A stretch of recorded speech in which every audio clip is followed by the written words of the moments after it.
फरियादी साहिबा, बहुत शुक्रिया हमें शो में ज्वाइन करने के लिए। ज़ाहिर है हमने देखा है कि हरासमेंट के केसेस में वैसे ही जो ख़वातीन होती हैं वो शिकायत नहीं करती, उनके ख़ानदान भी उन्हें रोकते हैं कि जी आगे जाके मामलात, इदारे भी ताउन नहीं करते, केसेस में किस तरीके की रुकावट आती हैं। इन खातून ने हिम्मत की, 5 साल बाद इन्हें इंसाफ भी मिला, मगर ये जो इंसाफ मिला है इस पर जो इदारे का किरदार है उसे हम सेलिब्रेट करें कि जी बड़ा अच्छा उन्होंने ताउन किया, या उसके ऊपर अभी भी तनकीद बनती है कि ये खातून अपने लिए ना खड़ी होती तो उन्हें इंसाफ ना मिलता। जी शुक्रिया शाहजेब। ये सवाल ज़्यादा पैदा होते हैं, ये ऐसे दिखाया जा रहा है जैसे FIA की कामयाबी है, लेकिन इस कन्विक्शन आने तक क्या मरहला रहा है, ख़ास तौर पे विक्टिम और कंप्लेनेंट के लिए। ये इन्होंने इनकी चौथी एप्लीकेशन जब FIA के पास गई थी तो उसके बाद FIA हरकत में आई। जब ये कानून 2016 में आया, अक्टूबर में FIR कटी और उस दौरान उसके फ़ौरन बाद ये कंप्लेनेंट ने रुजू किया क्योंकि उनको प्राइवेट काउंसिल की हेल्प चाहिए थी। FIA इनको बिल्कुल नहीं गाइड कर रहा था।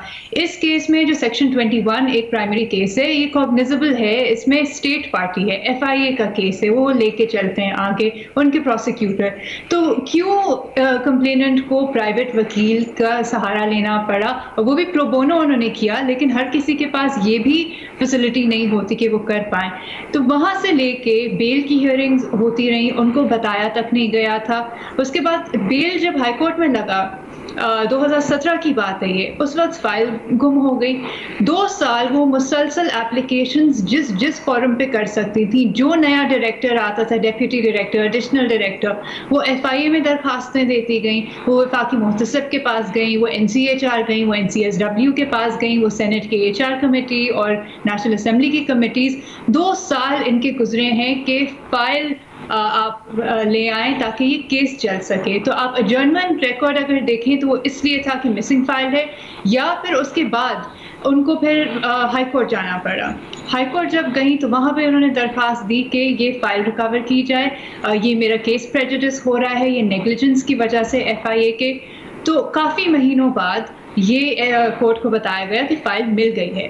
उसके बावजूद फ़ाइल मिलने के बाद बहुत महीनों बाद तक वो कोर्ट में लोअर कोर्ट में जमा नहीं कराई गई।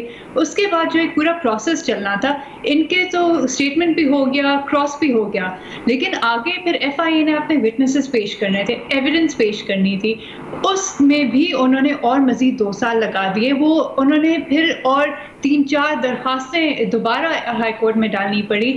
2 साल हाई कोर्ट डायरेक्शन देते रहे, 2 महीनों में ट्रायल ख़त्म करें, 2 महीनों में ट्रायल ख़त्म करें। उसके बावजूद इतना खिंचते खिंचते तकरीबन 5 साल का अरसा हो गया। तो एक तो ये जो प्रोसीजरल डिले हुआ है, उसके बाद इनके साथ जो रवैया इख्तियार किया गया, इनके साथ जो बीच में होता रहा, इनकी नौकरियां गई हैं, इनको और मज़ीद निशाना बनाया गया सोशल मीडिया के कैंपेन्स पे, उसकी भी दरखास्तें FIA को गई। FIA ने उनके कंप्लेंट्स में बिल्कुल एक्ट नहीं किया। इस तरह के उनको कमेंट सुनने को पड़ते थे FIA के IO से कि इनको तो पढ़ाने का शौक़ है, जैसे कि रोज़ी रोटी तो कमानी ही नहीं है। तो ये एक माहौल, एक रवैया, एक प्रोसीजरल डिले।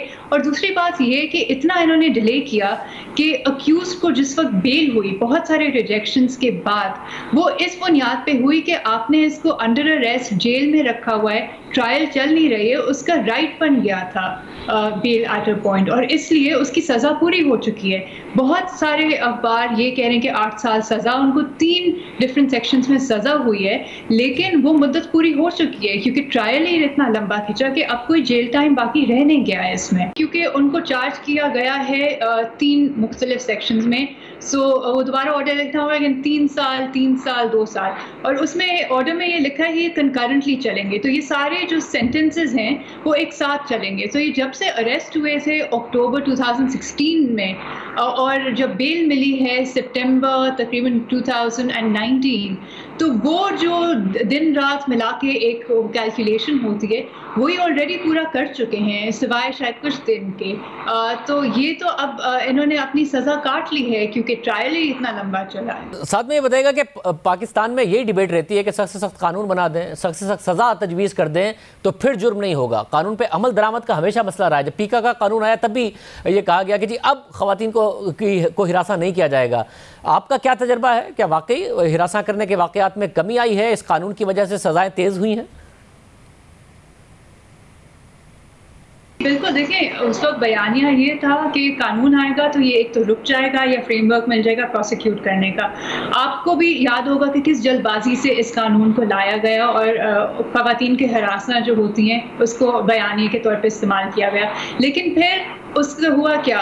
अगस्त 2016 में ये कानून आ गया। जो कोर्ट्स डेजिग्नेट होने थे, जहां ट्रायल्स चलनी थी, वो मई 2017 तक केसेस जो हैं वो नहीं चले। इस दौरान और इनके साथ इन कंप्लेनेंट का भी, वो सुबह 8 बजे जाती थी, 2 बजे एक और तारीख लेके आ जाती थी। FIA उस कोर्ट में ये केस पहले चला रहा था जिसकी जुरिस्डिक्शन ही नहीं थी। जून 2017 में तो ये सही अदालत के सामने पहुंचा, केस वहां से चलना शुरू हुआ। तो इस तरह से, और दूसरा कि इनका रवैया कि कौन सी कंप्लेंट्स को तरजीह दी जाती है, किस तरीके से इनका रवैया होता है, आगे कैसे लेके चलते हैं, तो ये तमाम मुश्किलात, ये FIA का काम था इनको गाइड और असिस्ट करना, लेकिन ये हुआ नहीं। और ये सिर्फ एक केस नहीं है, आप उठा के देखें रिकॉर्ड, और मैं पिछले 4 साढ़े 4 साल से, तकरीबन 5 साल से जायज़ा ले रही हूँ, और कराची में जो केसेस चल रहे हैं, ज़्यादातर केसेस इनके ना आने पे प्रोसिक्यूटर नहीं आए, IO नहीं आए, केस प्रॉपर्टी नहीं आई, इन एडजर्नमेंट्स की वजह से खिंचे चले जाते हैं।